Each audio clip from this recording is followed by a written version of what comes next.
There's a lot of different kind of heroes in the world. There's heroes that we see in Hollywood movies. There's heroes that we see, in the comic books and the books and things that we read. And I think it's pretty safe to say that probably none of you arrived tonight by leaping a tall building with a single bound. I didn't see anyone drive up in a Batmobile, so I know it's not that kind of hero we're talking about. But we see you as heroes nonetheless. Great things are being accomplished as God works with you and through you in the ministry here. You might be thinking as well, I'm just an ordinary person. I have my frailties, my limitations, my weaknesses. Maybe I don't have a lot of great talents. How can God use me to accomplish great things? Well, I think I've learned a couple of things. One is that God must really love ordinary people because He made so many of us. That's the way we are. The other thing that I have learned is I've come to know that God's cause in this world advances by using ordinary people who live out their calling in every area of their life. When men and women trust in Christ for their daily work, they do good works. And we provoke one another to good works, as we would read in Hebrews as well. I really like the way Martin Luther put all of this back a long, long time ago. He said, if a person finds in his heart confidence that what he's doing pleases God, then the work is good, even if that work were such a small thing as even picking up a straw. There's no insignificant things that we do when we do good things for other people. And that's what you're really all about. The things that you do for the Prisoner's Hope is not acceptable because it's world famous or world renowned. It's acceptable because it's done in faith. It's acceptable because it pleases God and because it brings Him glory. Our ordinary service becomes our worship. The prayers you raise up for someone in prison or for their family, it's just as important as the prayer you're going to hear in church tomorrow. The letter you write to an inmate is just as important as that missionary who's out there working on the mission field. If you donate financially, it's not the amount of money you give. It's the fact that you've chosen to give and that you've done that out of the abundance of your heart. So we thank you for that so much. God effectually will use our faith in Him and our love for others to accomplish His purposes. Sometimes our words and our prayers might seem very feeble to us and we don't think they make much impact, but God knows our hearts and He hears what we say very, very clearly, even if we can't hear that ourselves. We may believe that the work of our hands is, very short of perfection, but God can make something beautiful come to pass out of efforts that are done in faith. And that's what's important. And what we see from you, our prayer partners, our volunteers, and our donors, is that day in and day out, great things happen because you're willing to invest in other people. And of course, our model and our example in all of these things that we do is Jesus Himself. Philippians chapter 2, verses 3 through 7 say this: do nothing from selfish ambition or conceit, but in humility count others more significant than yourselves. Let each of you look not only to his own interest, but also to the interests of others. At 2 years old, I was took from my family and to Ohio to be raised by another family. As I started growing up, I'm looking at these people. There was 5 kids all together, and I'm looking at them going, they don't look like me. Why is it we got different last names? I started asking questions to myself. Because of this, I started becoming rebellious. So I stepped outside of the home into the world, and I started dabbling with a little weed, a little alcohol, this, that, and the other. Well, they set me down in the kitchen. They said, well, you don't belong to us. Your family lives in Tennessee.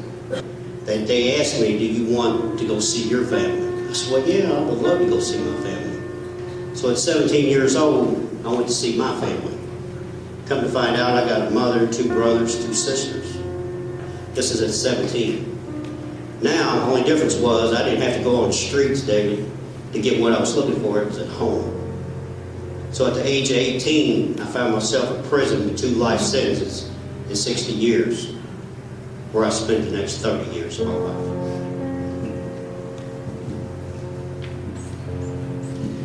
My name is Anton Medeiros.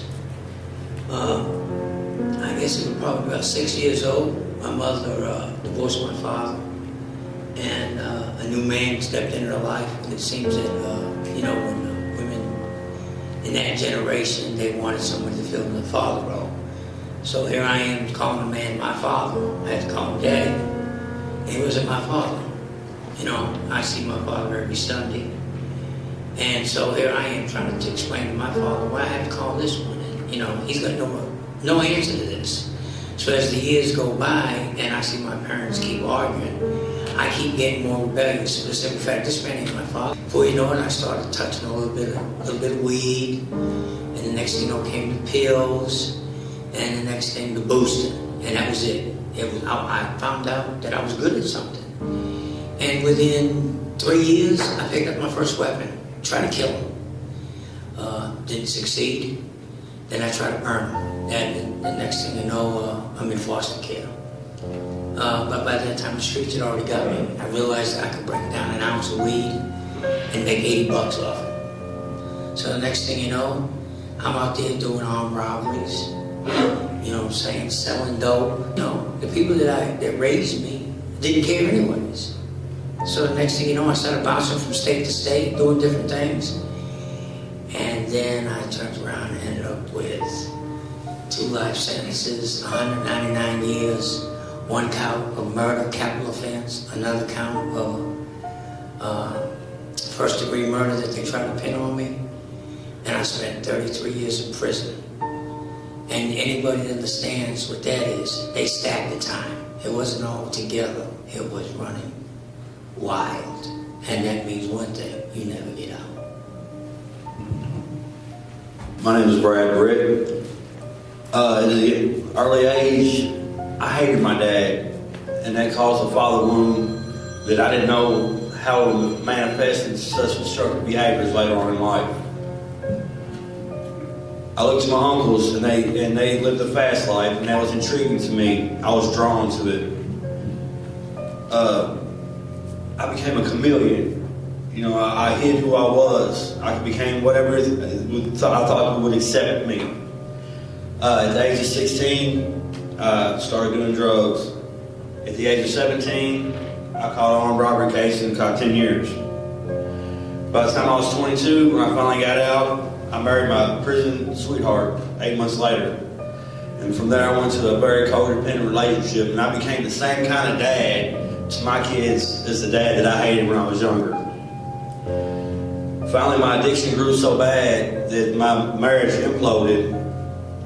And when that ended, the heroin and the meth started. My name is Joanne Britt. I have done drugs. I got pregnant at 17 and quit school.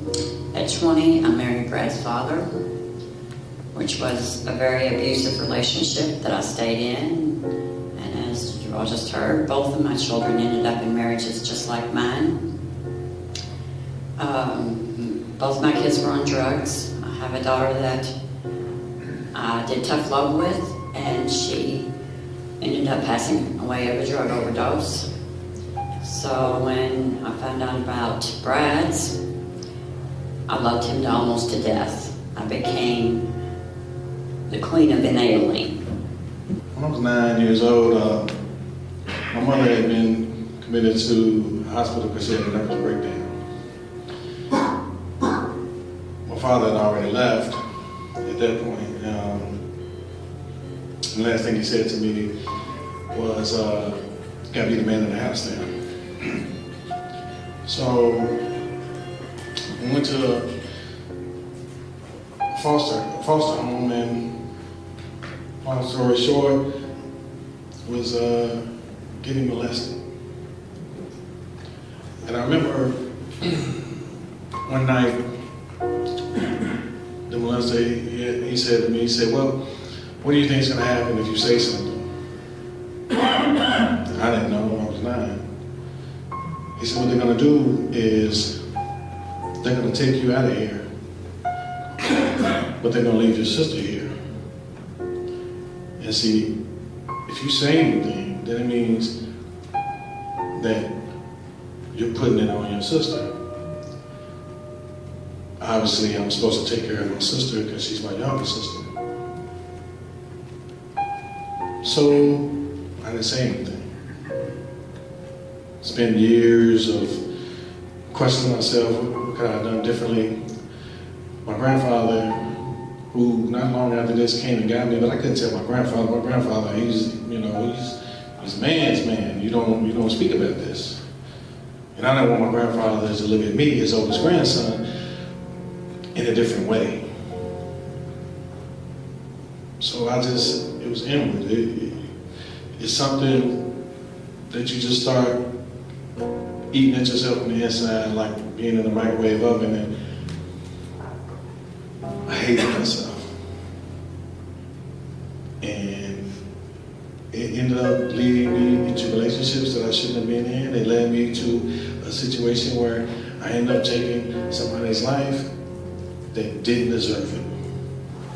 Because he happened to be in the wrong place at the wrong time.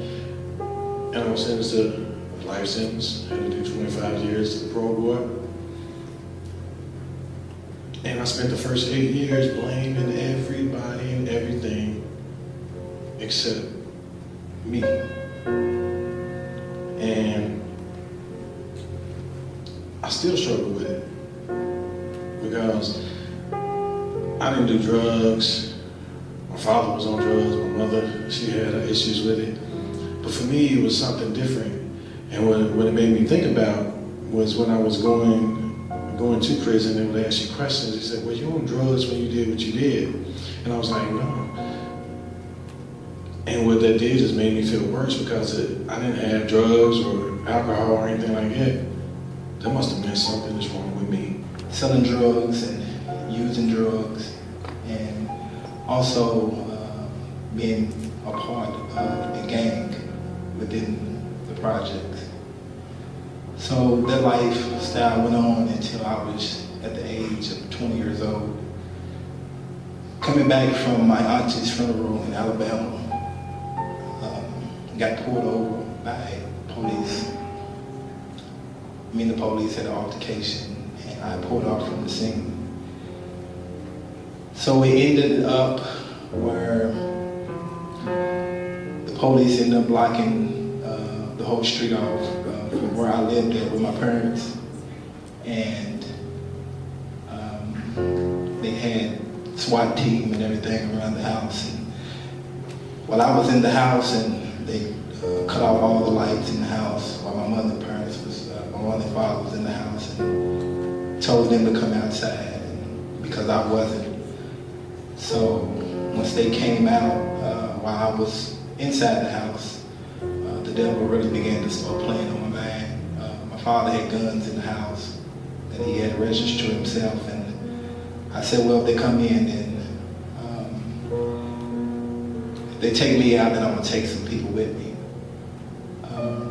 So once I had that thought, the enemy put it in my head, but then another thought said, no, I can't allow for my parents to see me to die like this. So when they came in, locked me up, took me to the hospital where my head was bleeding, and I asked them what I was charged with. And they said, well, you're charged with attempted murder on a police officer. You're charged with 15 counts of assault. You're charged with fleeing and evading. And so he said, well, I'm gonna have to take you down to the take you down to the courthouse. So I knew I hadn't did all of this, but yet in the same instance, I was in bondage to sin. And so once we got down to the courthouse, I asked them, well, what's my bond? They said, well, you under $1 million bond. So I ended up doing 7.5 years off of that. My name is Rod Jones. Like the testimony you heard, I was took away from my family at a young age. Grew up a big part of my childhood in foster care, group homes, state facilities and whatnot. So I started dabbling in drugs meth was my choice. So anything to be good. Got real deep into the drug world, selling, manufacturing, whatever. I became a slave to a drug dealer. And I vowed, gave him my word of honor that if they ever needed me, I'd be there to collect any debt he had. My sister was my victim. When I collected debt, everything went wrong. I ended up in jail, facing 35 years, deserved every day of it, if that's where we went. My mentor was Steve Hershire. Thank you. Until I seen him, I was just lost. Even in jail, it started off with, like his little brother probably blamed everybody. It was my fault. And, this happened, that happened. Growing up in foster care, you feel like your parents didn't want you to, you just sort of kind of look for anything that gave you some kind of family connection. My name is Joshua LaRocco. At first, up to about my first 8 years of life, 8 to 10 years of my life, everything was pretty kosher. Mom and dad was married. Had older brother, younger brother and sister, everything was cool. They got divorced. That's kind of when things started sliding downhill for me. I remember coming into the living room one day, my mom was sleeping on a fold-out couch. She was crying. And, I went to her and asked her what was wrong, and she told me that we had to move. And I really didn't understand why. So from that time, we bounced around with my mother, me, and my younger brother and sister. They were twins. My older brother went to live with my grandparents. And seeing her struggle like that, I was kind of, she had to work hard, third shift, second shift jobs. So I was always out in the streets running around. After school, I didn't really have anyone watching over me. She was doing what she had to do. So I started dabbling in drugs, started selling, using, drinking a little bit. Started using, drinking probably about 10, 11, 12 years old, somewhere around there. And that's when I started getting real rebellious. I remember being in houses where air conditioning didn't work, the heat didn't work right, it was cold. I just remember watching her struggle. She ended up getting with another man. He pretty much helped raise me. He was a good man, but he was an alcoholic. So he was around more or less for financial reasons, and even then we struggled. Everything was going good in high school. Started cutting class. Again, thinking it was my responsibility to help my mother. That's pretty much, I see myself as the man in the house. And so I ended up graduating high school. I did it for her. I didn't even really do it for myself. I went to the military. That was my dream. I figured that was my way out of my environment. And I ended up getting a medical discharge within about 8.5, 9 months. And told my buddy scenario when I went home. I knew what I was going home to. I was 18 years old. Went home, see my mother struggle. Heard the guy she was with, they broke up. I was watching her sleep on the couch. And that was just enough for me, so I started getting a little worse, picking guns up. I used to make music, so I was living a fast life, like fancy things, flashy things, selling, violence. Everything just kind of caught up to me, and then my little cousin was murdered. He was 17 years old by his own cousin, and his best friend, and that kind of sent me over the edge. So I started going out committing some robberies, and one of them finally caught up to me. I was 19 years old, looking at 20 years in prison. I ended up getting a 12-year sentence at 85%, so I ended up doing 10 years of that, and I just got out this past September.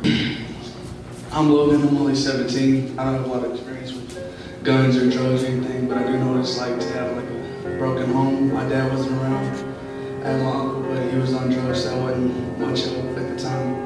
My grandma was struggling and kind of just made me do a little harder in school, and really just makes it hard whenever you get a dad and people are struggling in the house. My name is Adam Garrett. Gosh, I'm nervous. Sounds like we all kind of had a lot of the same feelings in our childhood. I witnessed a lot of physical, emotional abuse.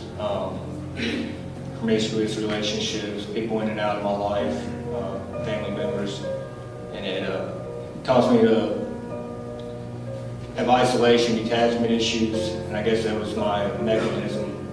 About 2 years ago, I joined a rehab, obviously for drugs. I left that prematurely against all Christian counseling, one that was in my life at the time. I went back to the same behavior, same places, people, jobs, became very stagnant in my efforts to seek God. That became non-existent. May 19th, me and my best friend decided to go out and buy drugs for the last time. Paid for it, bought it, went and got it, went home. That night we both overdosed. He died. And that's when God wrecked me and changed my life.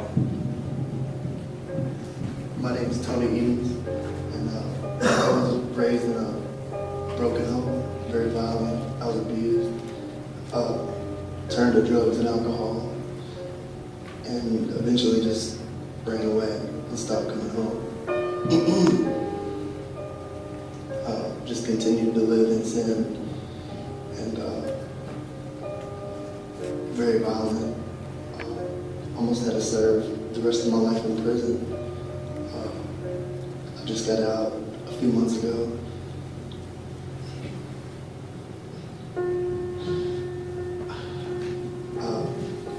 Just disobeyed God a whole life, just disobeying God, and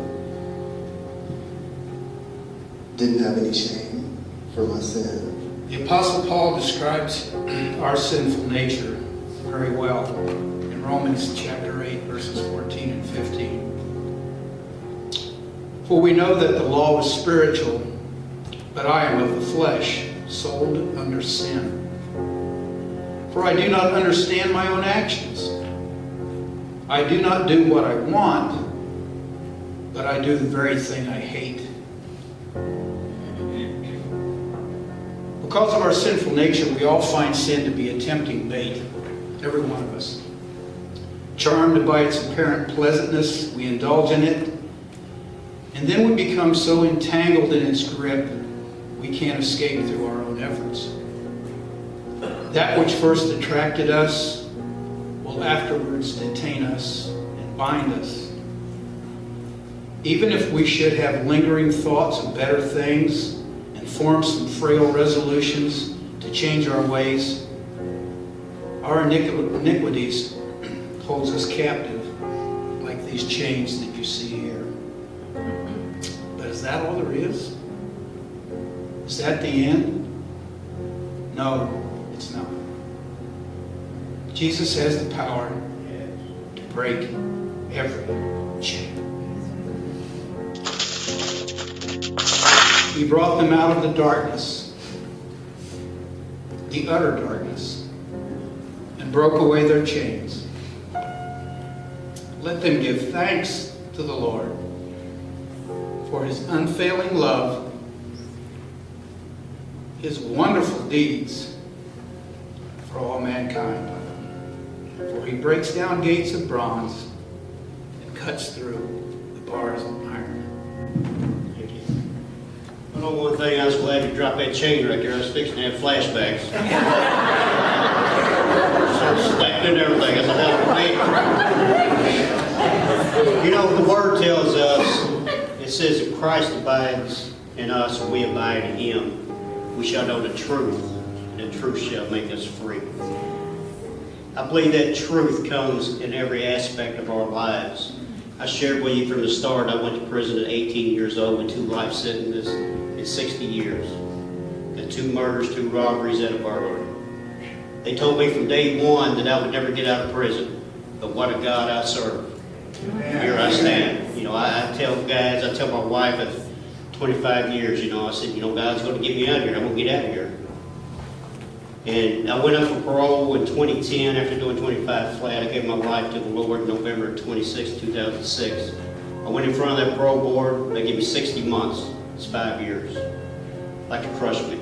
I said, I don't understand none of this. I said, I don't believe in you. I said, I serve you to the best of my ability.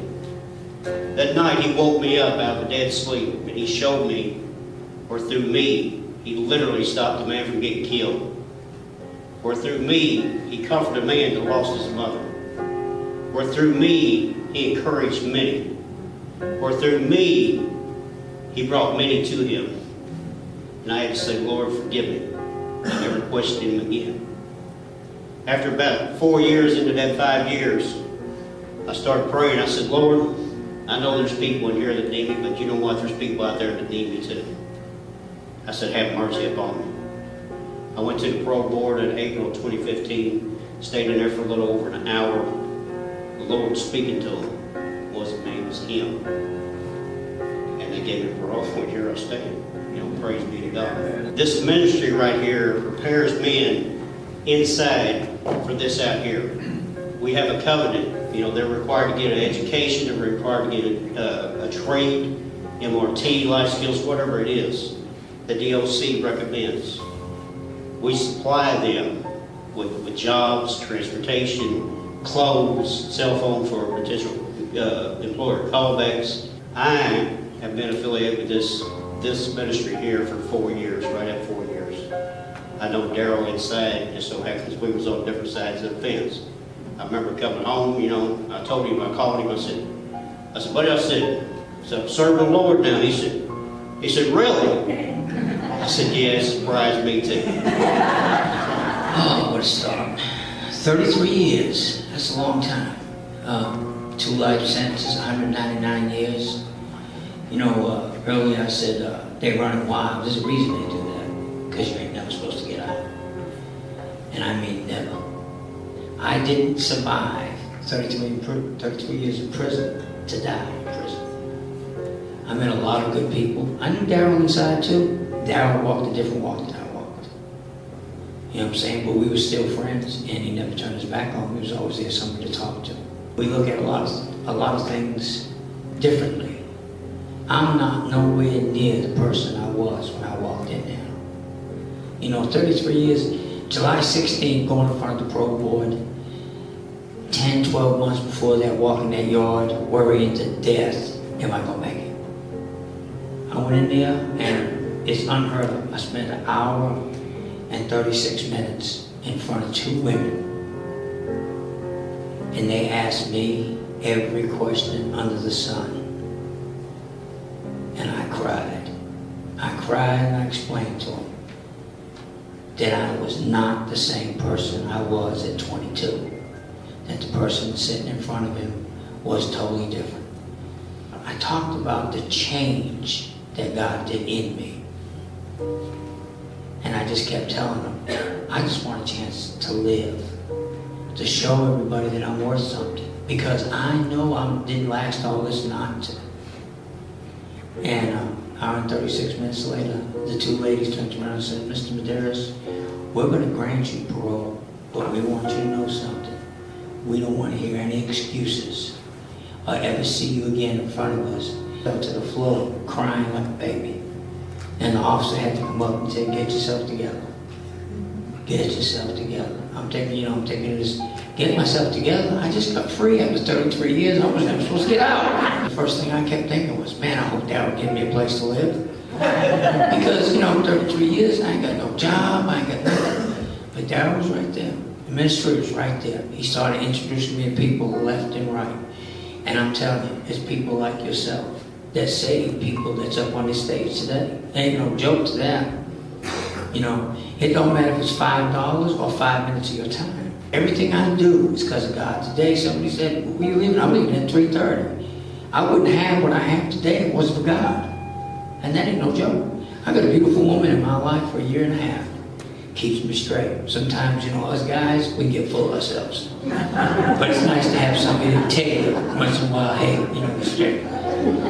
And I love all of you. And I love these guys up on the stage. And if I can change somebody's life by my walk, then I'll do so. The state of Kentucky said, you'll never get out. And here I stand in front of you today. You dig? putting up my first Christmas tree. I'm 57 years old, I never had my own Christmas tree. I love my Christmases, and I ain't giving it up no way. But you know what? I love God even more. And I love you all for doing what you do. Thank you very much. You know, I tried everything in the world to change my life. Everything possible, relationships, you know, changing drugs, changing this, changing that. Well, finally, when I was laid in my mom's garage, hoping that this shot of dope would be the last shot that I would ever take, I prayed. And God works in such mysterious ways because my mom was praying at the same time. She prayed me to jail, which saved my life. And that's when I met Daryl. We're going to give you another shot. We're going to send you to a rehab. They sent me to I just picked the first bed that was open. It was the corner post, a faith-based rehab. That became my Bethel. I did 6 months in there in the program. And when I got out, I got to start working with Daryl. And in the 3 years I've been sober, this ministry has walked with me through every twist and turn of my life. I've done things that I never thought I'd be able to do. Walk back into jail and speak to people, and then have them open the doors and let me out. You laugh at us at some of the guards' faces.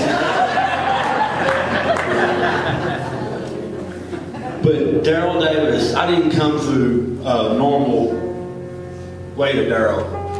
And he became my mentor. He took me on himself. And in 3 years, I've become ordained.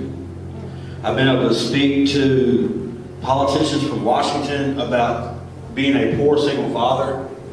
You know, I've been able to go into jails and speak. I've been able to go into rehabs and speak and carry my message. And just what God has done for me. Not only did they been with me, they helped me get my children back. I have custody of my 2 daughters. I've been able to be there for my mother in ways that she used to hide her hurts. But now I got a house key. 4 years old. And just the things I've been able to do and see how God has manifested in my life every day. People enjoy being around me. They don't call me for drugs. They call me for a shot of hope today. Your loved one is in addiction, running amok, carrying guns, out there and you have no idea if they're dead or alive. That chain is wrapped around you too. And you don't sleep at nighttime. When the phone rings, you're afraid to answer it in the middle of the night. But I had a family member from Bowling Green, Kentucky, tell me about Daryl Davis. He gave me his phone number. So I called him. He talked to me about your ministry and said he needed to talk to my son. Well, of course, I'm an impatient person. I need to take care of things. It's hard for me. I gave my son to God many times, but I took him back. It took me a long time to learn I needed to step away from it and give him to God and let God take care of him. So I get home and I pray. And within 15 minutes, my son walked through that door and told me that he wanted to die because he couldn't stop using drugs. So I convinced him to call Daryl. He called him. He went to detox. Was there a very short time. But Daryl also told me about a group called Families of the Incarcerated.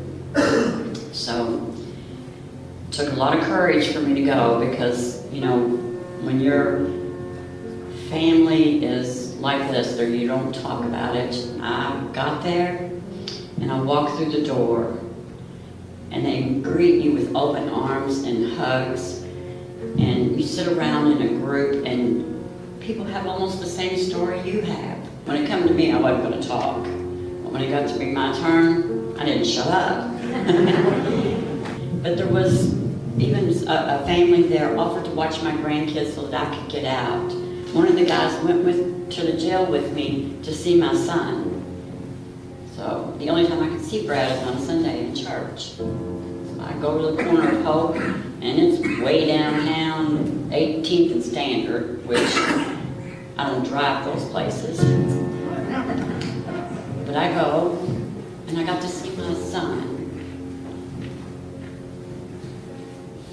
that he had found God, and the way he worshiped in church was so amazing. I go to group on Thursdays almost every week.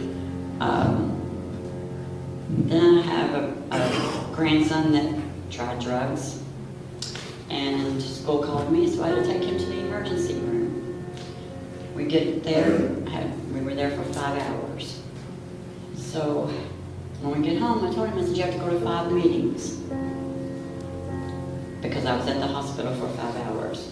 That was 16 months ago, and he still goes to those meetings today. Yes, ma'am.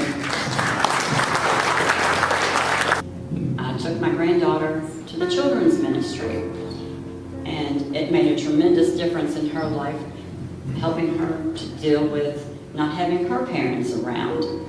And it taught me how to help her. I didn't only find friends, I found a family.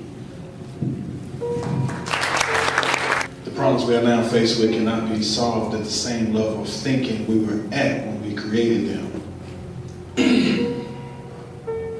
I had an opportunity to get out. I had a resentencing issue that happened in like 2005. I was at Western at the time. I think I probably read the Bible more in that couple months leading up to that. I never really felt fully connected in church. And at this particular time, I went to court. I remember, I'd been locked up 14 years at that point, and my lawyer was reading off whatever programs I had completed and everything. And at this hearing, my victim's family, I had never seen all of these people before. It's like, it was only his parents at the trial. And this particular time, it's like 15 of them. And so when my lawyer was reading off the accolades and everything, what I had done in prison, as if it was like all-American honors or something,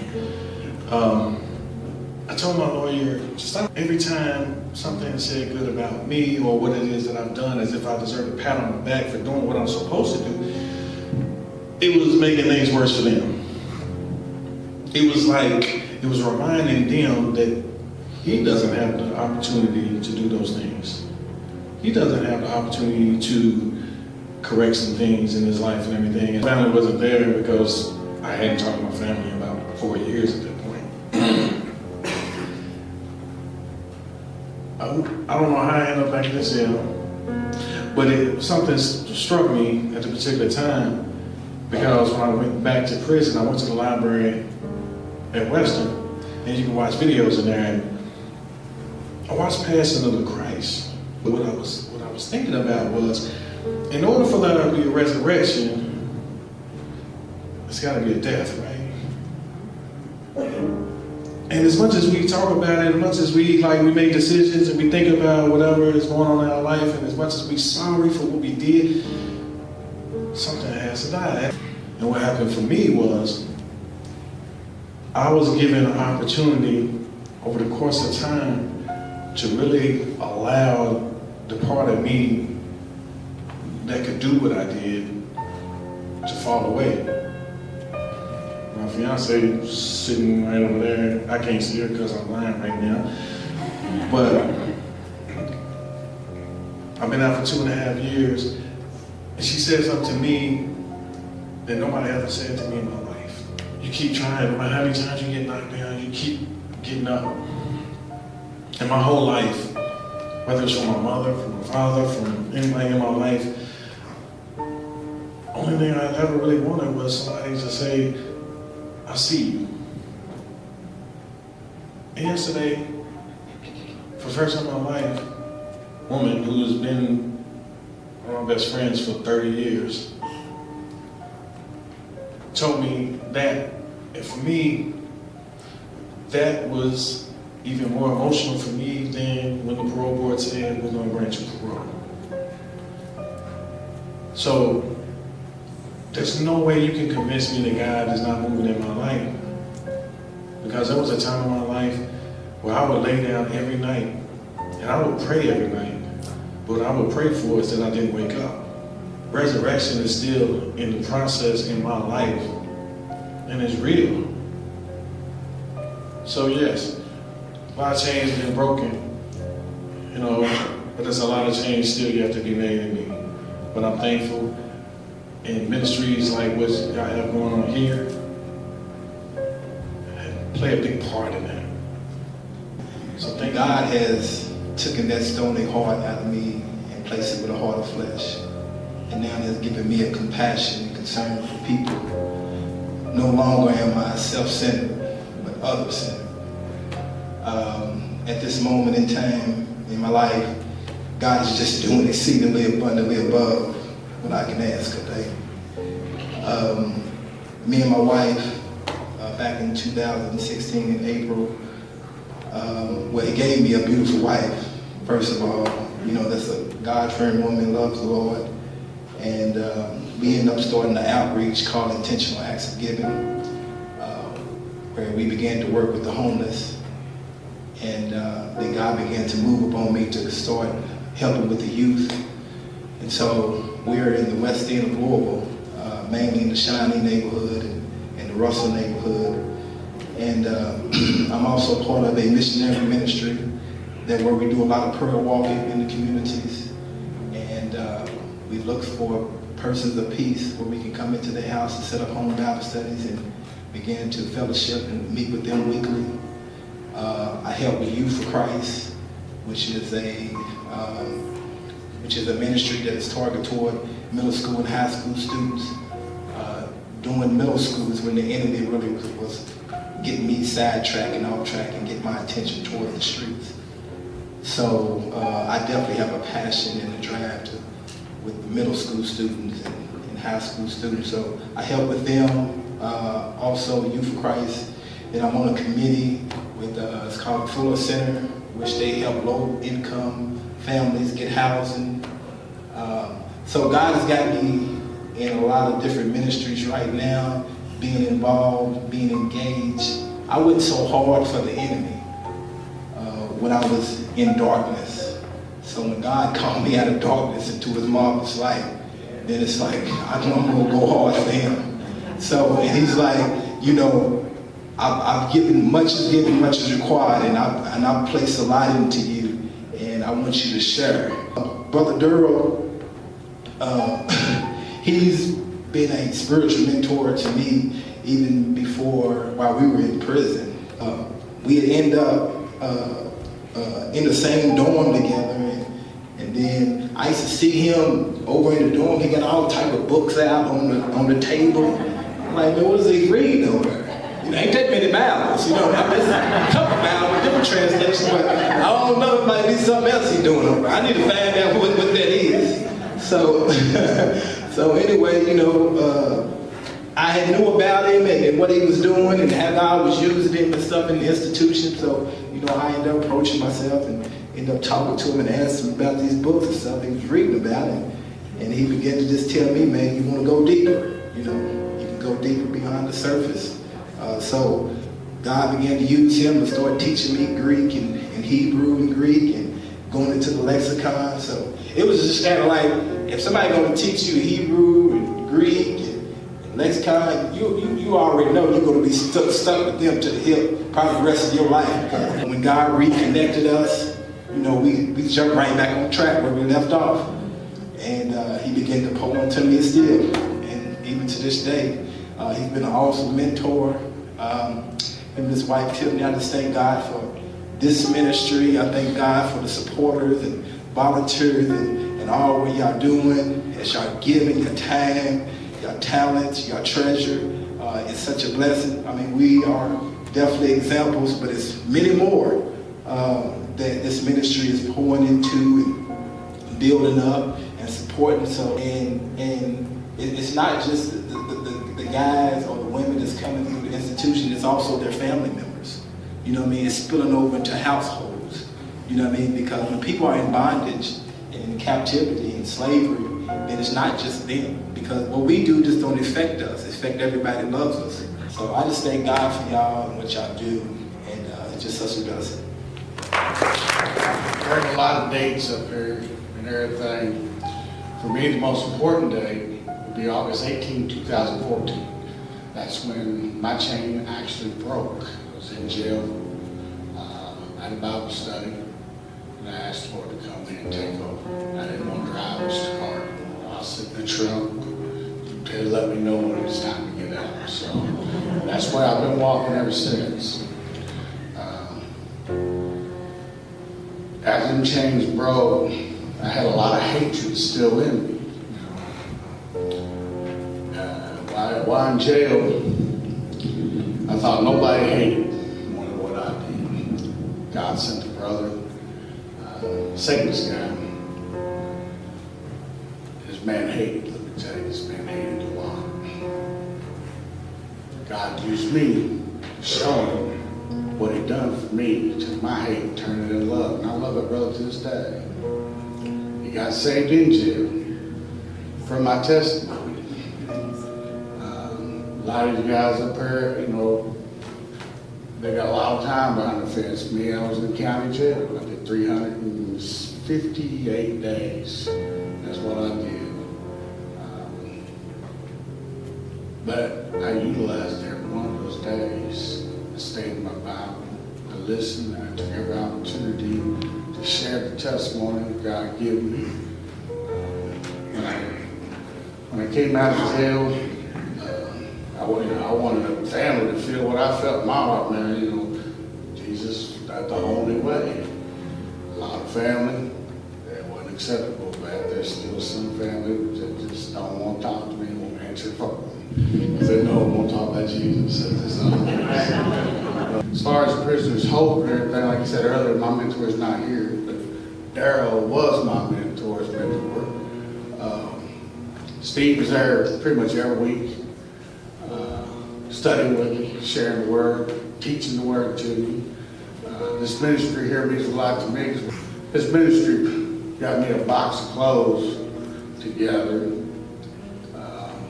So I was clothed and everything. I already had a job. I had a job, shoot, before I even knew I was getting out of jail, to be honest. And at my job, you know, I get to share my testimony daily with guys. I get to, guys that work now, they come to me, you know, for prayer, and we'll pray right there on the job site. I'm not embarrassed. We want to pray, let's pray, you know. Thank everyone for every dime you spent to believe in and stand behind this ministry. Thank you for the time that you've given, volunteering that you've done, the prayers that you've prayed, and love.